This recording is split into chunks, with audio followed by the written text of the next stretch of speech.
Sacaba mi carné de identidad y siempre tenía cuidado de tapar mi nombre con el dedo. También llevaba fotografías de mi hijo y me aseguraba de que aquellas mujeres las viesen. Así que pensarían que era un hombre completamente normal.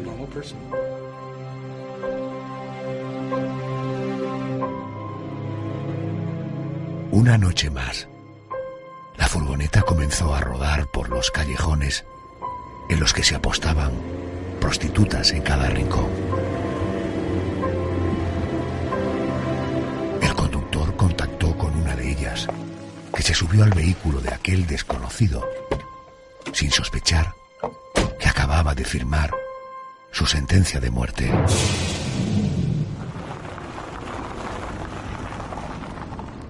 Se marcharon a lo más profundo del bosque surcado por el río Verde. Él acabó apretando el cuello de aquella mujer hasta que la falta de aire acabó con su vida.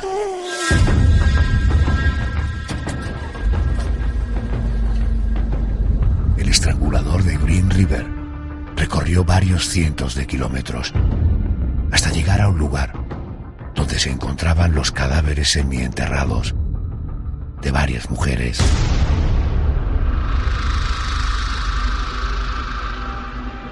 Era el particular cementerio humano de aquella bestia.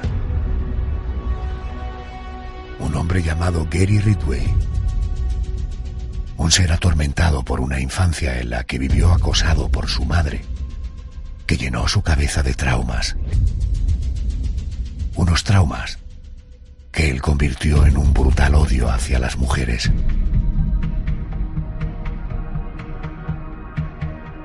De vez en cuando, el asesino regresaba a aquel siniestro lugar, aquel cementerio que él mismo había creado. Sin ningún reparo por la descomposición de los cuerpos y por el insoportable olor que de allí emanaba, volvía a tener sexo con sus víctimas, esta vez muertas. Fueron medio centenar de mujeres según la sentencia que lo condenó. Más de 70, según el recuerdo del propio Psycho Killer. La práctica de la necrofilia, como él mismo reconoció, le producía un intenso placer. Habría que esperar hasta finales del año 2001, con las últimas tecnologías de estudio del ADN, para que Gary Ridgway pudiera ser detenido y juzgado. Fue condenado a 45 cadenas perpetuas consecutivas. Hoy sigue entre rejas en la prisión del estado de Washington. Era dueño de mis actos cuando cometía los asesinatos. No me arrepiento de nada.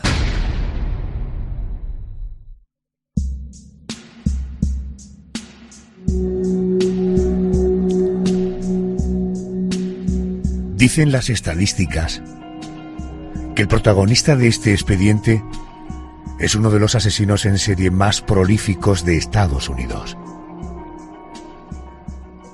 Aunque Gary Ridgway, conocido como el asesino de Green River, fue condenado por matar a 48 mujeres, él mismo confesó haber matado a 71.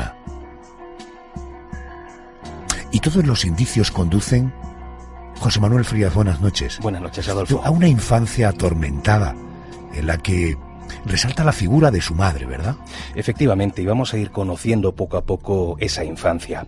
Gary nació el 18 de febrero de 1949 en el estado de Utah, concretamente en la ciudad de Salt Lake, aunque se crió en Washington. Sus padres eran Thomas Newton y Mary Steinman, y él era el segundo de 3 hermanos. Aunque Mary, la madre, era muy estricta con toda la familia, parece que con Gary se excedía, o sea, le tenía manía, como se suele decir. Por ejemplo, algunos de los episodios más incómodos de su infancia se producían cuando su madre descubría por las mañanas que el niño se había orinado en la cama. Pues bien, A partir de ahí se pasaba todo el día ridiculizándolo, incluso delante de otras personas, y aquello pues iba gestando un trauma en Gary. ¿Qué imaginabas que le hacías a tu madre con ese cuchillo?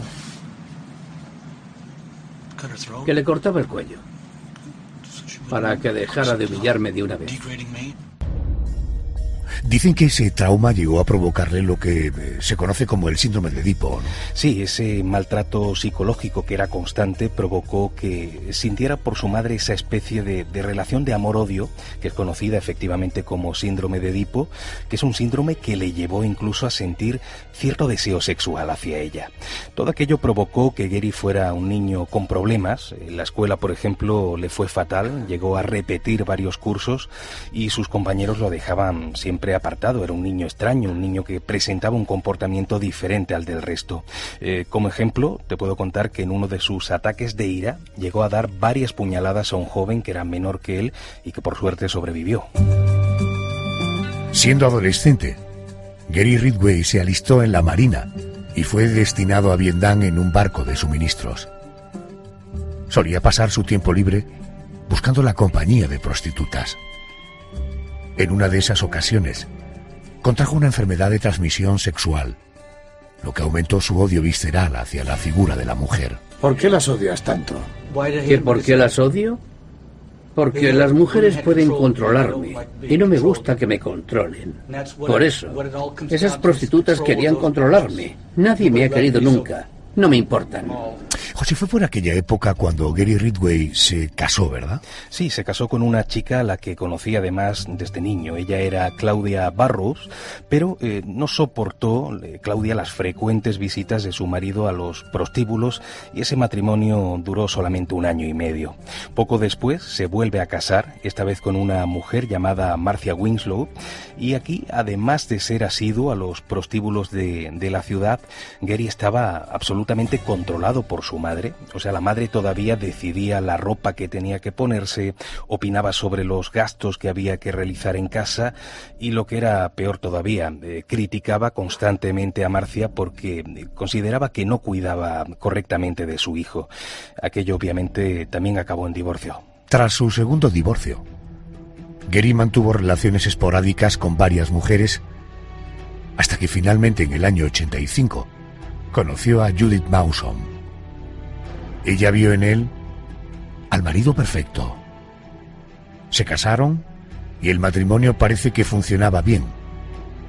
Pero Gary no dejó, por bien que fuera el matrimonio, de frecuentar los prostíbulos, ¿verdad? Bueno, es que lo suyo con las prostitutas era una especie de extraña obsesión, porque por un lado las frecuentaba, pero por otro hablaba mal de ellas, era como si las odiara. Pero las contrataba por su apetito sexual. Está claro que todas sus parejas coincidieron en que este hombre quería mantener sexo constantemente y que incluso le gustaba hacerlo en lugares públicos, o sea, le atraía ese toque de exhibicionismo. En todo caso, fíjate que él pasaba por ser un hombre muy religioso. Toda esta conducta no parece que concuerde muy bien con alguien que dice ser muy religioso y que lleva esta vida tan azarosa, ¿no? Pues eso es lo que nos extraña a todos los que hemos analizado su perfil. O sea, Gary tenía una faceta religiosa muy bien marcada. De hecho, era un hombre que leía mucho la Biblia con frecuencia y que incluso lloraba ante ciertos versículos, y solía ir a misa. Podemos ver que en su interior convivían dos seres que eran completamente contrapuestos, una especie de disociación de la personalidad.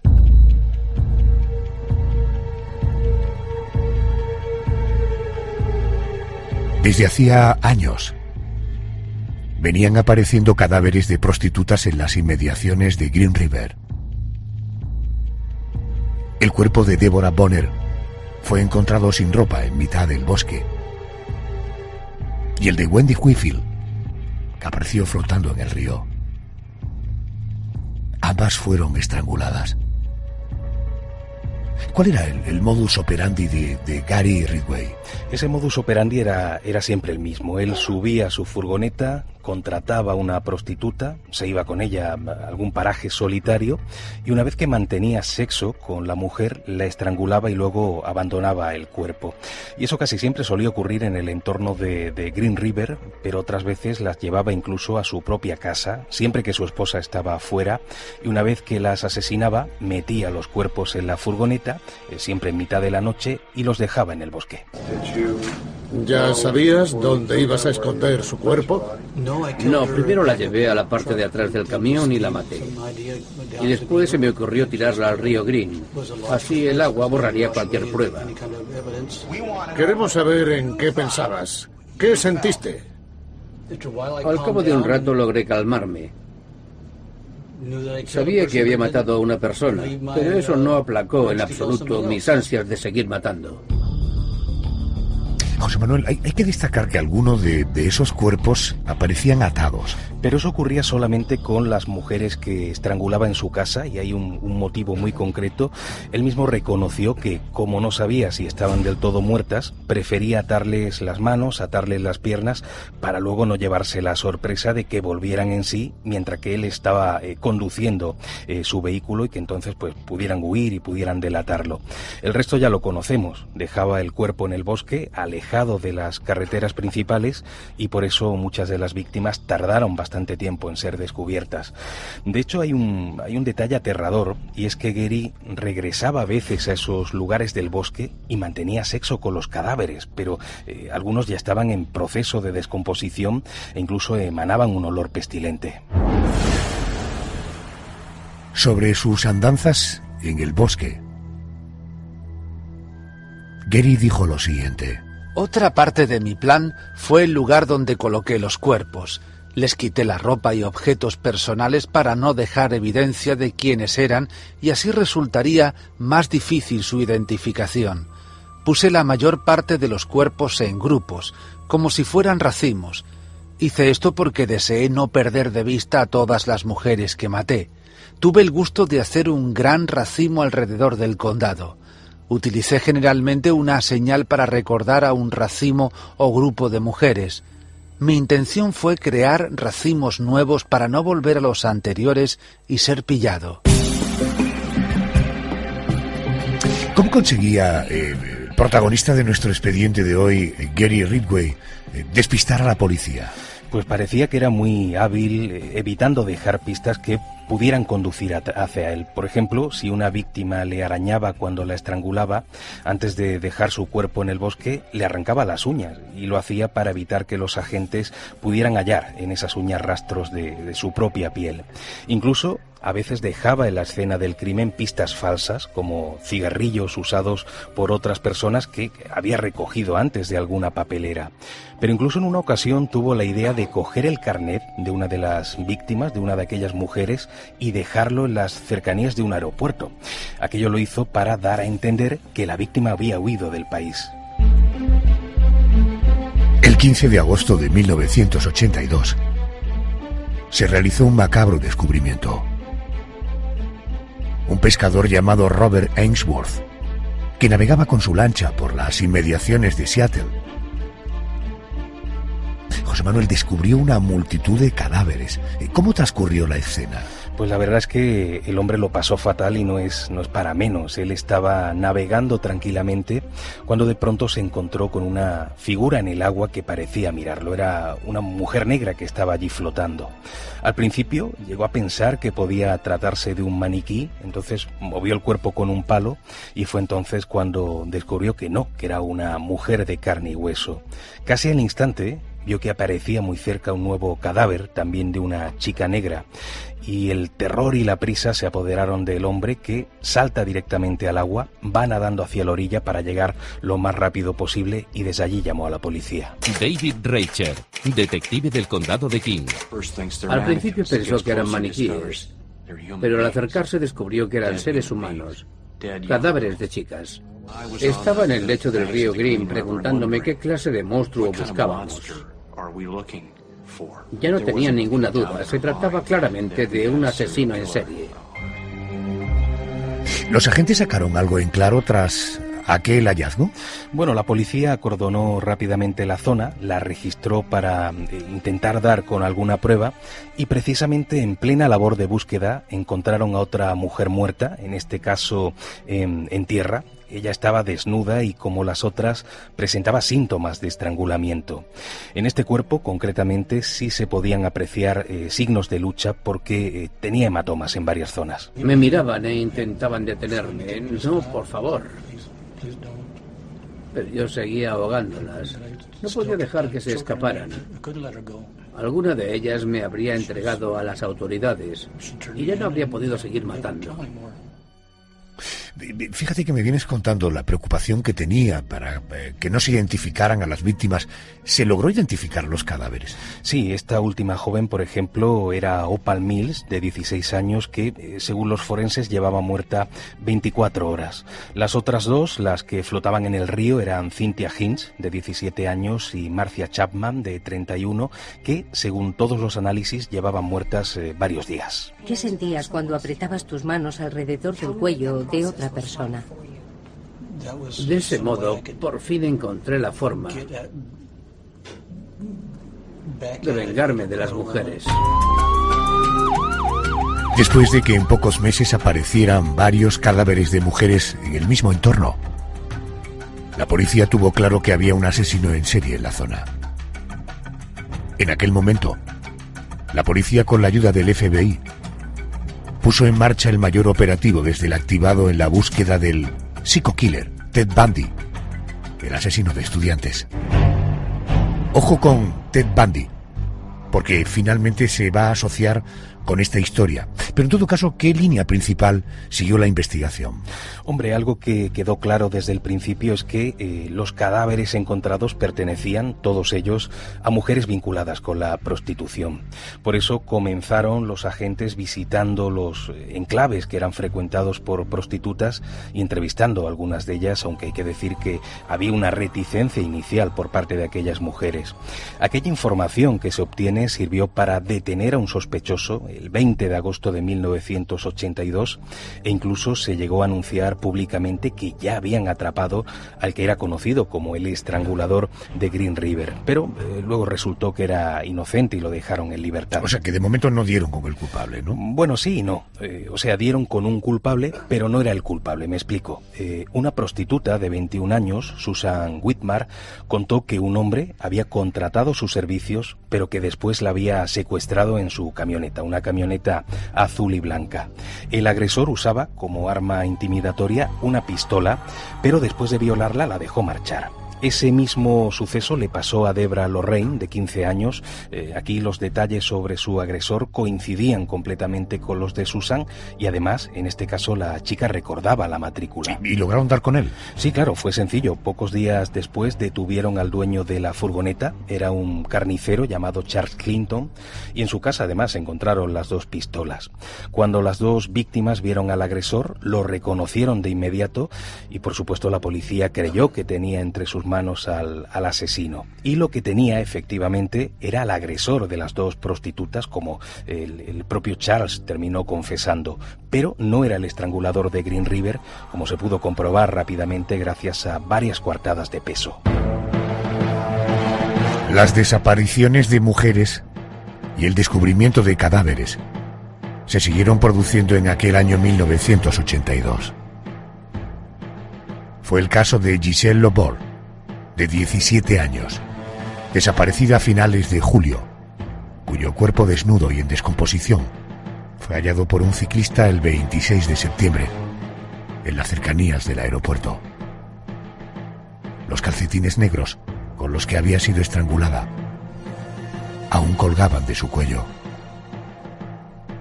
Aquel mismo día desapareció Linda Ruhl, cuyo cuerpo apareció meses después en Seattle.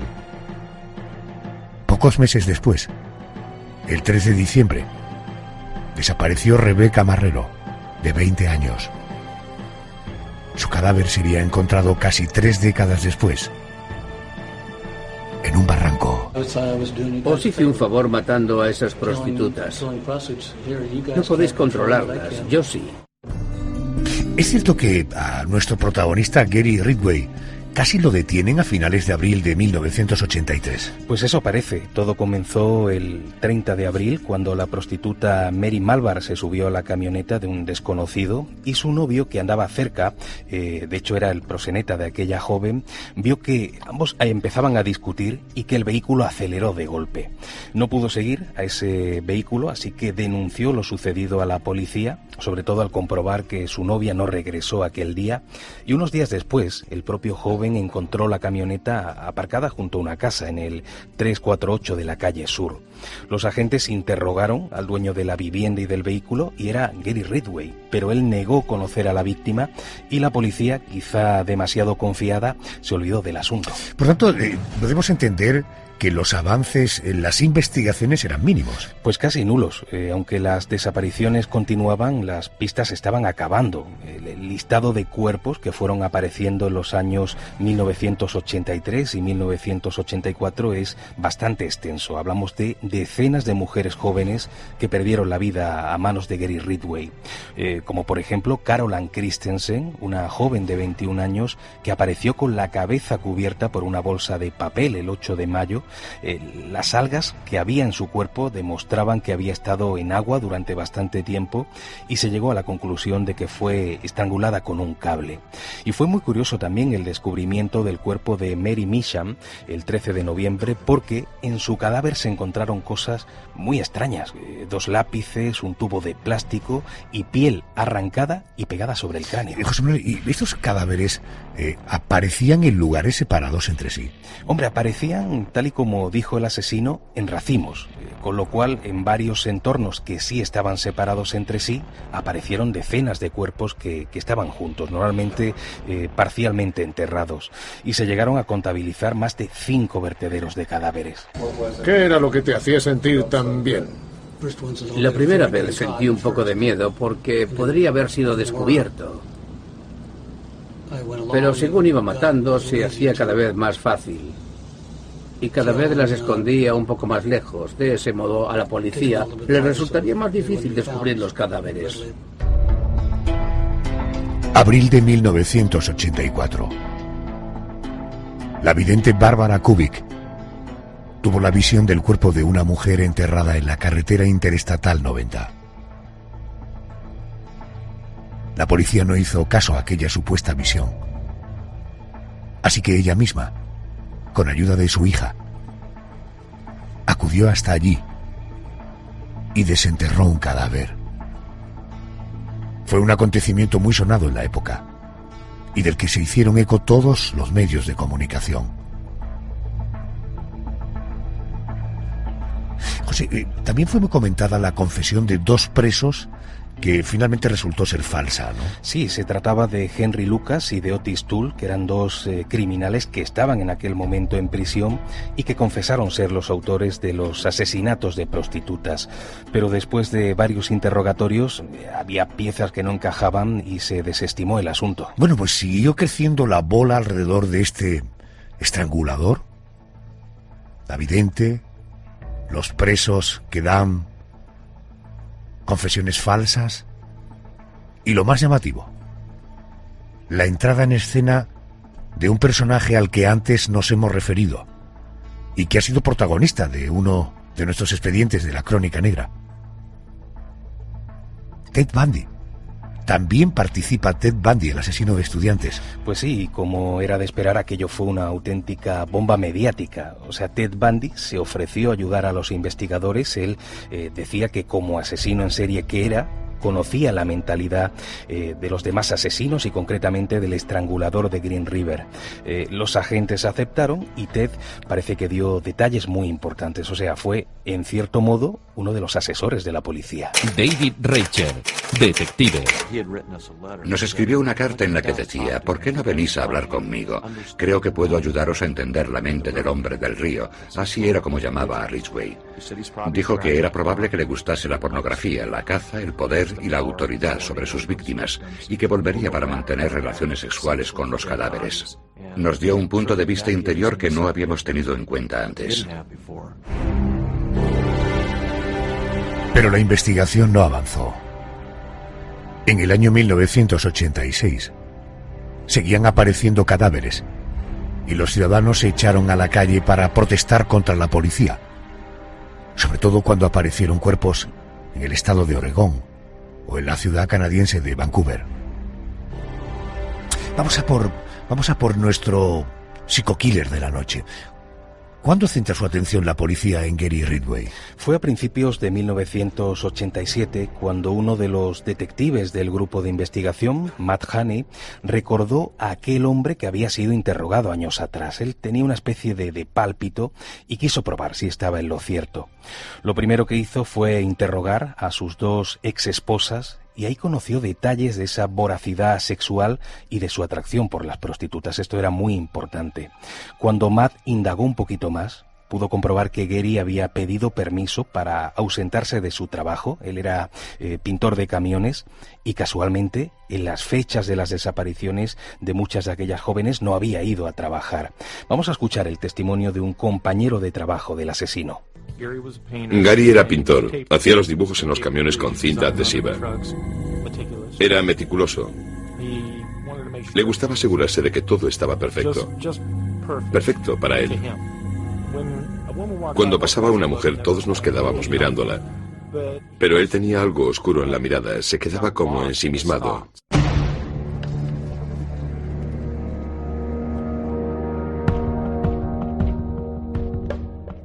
A partir de aquí, la detención debió ser inmediata. Sí, lo detuvieron inmediatamente, pero como el registro de su vivienda, por desgracia, no arrojó ninguna prueba directa, tuvieron que dejarlo momentáneamente en libertad. Y siguieron pasando los años y siguieron encontrándose más cadáveres. Hablamos de medio centenar. Por eso la desesperación de los agentes era total, teniendo en cuenta que las investigaciones hasta ese momento habían costado más de 15 millones de dólares. Era uno de los mayores fracasos de la policía en la historia de los Estados Unidos. ¿A quién hay que deber que en el año 2001 la investigación se reactivara? Pues se lo debemos al detective Dave Reicher, que quiso resucitar la historia porque siguieron apareciendo víctimas hasta el año 1998. Pero ahora, con las nuevas tecnologías informáticas, con las nuevas tecnologías científicas, los agentes tenían una buena oportunidad de avanzar en el caso, desempolvando pruebas que estaban almacenadas. Y ahí surgió el milagro. Fue el 10 de septiembre de 2001. El análisis de semen encontrado en algunas de las víctimas coincidía con el de uno de los sospechosos, Gary Ridgway. Pocos días después fue detenido de nuevo. Randy Mullinax, detective del condado de King. Le dije que estaba detenido por el asesinato de varias mujeres en el condado de King. Me miró, le quité la tartera metálica y simplemente dijo, de acuerdo. Le explicamos que teníamos pruebas contra él, pero no vi miedo ni angustia en sus ojos. Gary nos hizo una única pregunta de camino a comisaría y fue sobre su furgoneta. Quería saber qué iba a pasar con ella. ¿Es cierto que la mujer de Gary llegó a publicar un libro sobre su marido? Fue un proyecto, no se llegó a publicar, pero lo que ella pretendía con ese libro, fíjate, era mostrar que más allá de las monstruosidades de su marido de puertas para afuera, en su casa, en su parcela, vamos a decir, más personal, era un hombre amable, era un hombre que trataba a su mujer con mucho cariño. De hecho, estando en prisión, Gary le escribió muchas cartas a su esposa en las que le pedía perdón por lo que había hecho, porque eso era algo que la estaba alejando de ella. El protagonista de este expediente, Gary Ridgway, dijo en los interrogatorios que mató a prostitutas porque las odiaba y porque eran fáciles de capturar. Las consideraba mujeres desechables. Me comportaba como lo haría el típico cliente. No despertaba ninguna sospecha. Así es como las engañaba. Yo no era la persona que aparentaba ser. Confesó además que tenía sexo con ellas no solo antes de asesinarlas, sino también después de muertas, y que las semienterraba para evitar la tentación de volver a practicar con ellas la necrofilia. ¿Hubo un juicio? ¿Cuál fue el resultado del juicio contra él? Durante ese juicio, Gary llegó a confesar 48 asesinatos, pero aseguraba que quizá había matado a muchas más. Eran tantas que decía que no se acordaba del número. De hecho, años después amplió esa cifra a 71 víctimas. A cambio de su colaboración para localizar nuevos cuerpos enterrados o semienterrados, Gary Ridgway pudo eludir la pena de muerte. El 18 de diciembre de 2003, Gary fue condenado a 48 cadenas perpetuas consecutivas y sin posibilidad de libertad condicional, y fue encarcelado en la penitenciaría del estado de Washington. Jeff Baer, fiscal del condado de King. La justicia no debería encargarse solamente del castigo al acusado. También hay que tener en cuenta el sufrimiento de las familias. Para nosotros era como pactar con el diablo. No queríamos salvar a ese hombre de la pena de muerte. Creíamos que debía ser castigado. Si alguien lo merecía, era él. Pactar con el diablo.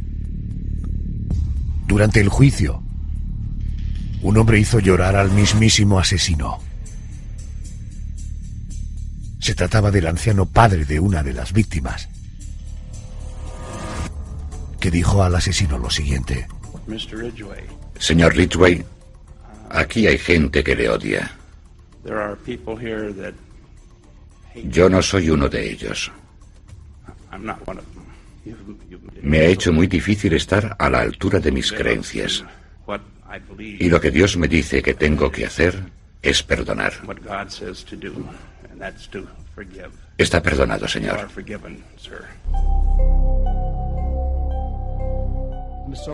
Siento haber matado a esas mujeres. Tenían toda la vida por delante. Siento haberle causado tanto dolor a tantas familias. José Manuel Frías, gracias, porque recordando estas historias, cada semana ponemos en valor las decenas de miles, millones de personas normales y equilibradas que hay en el mundo, y las extraordinarias. Hablaremos al cine. Después del boletín vamos a hablar de mujeres extraordinarias. Gracias, hasta la semana que viene. Gracias, buenas noches.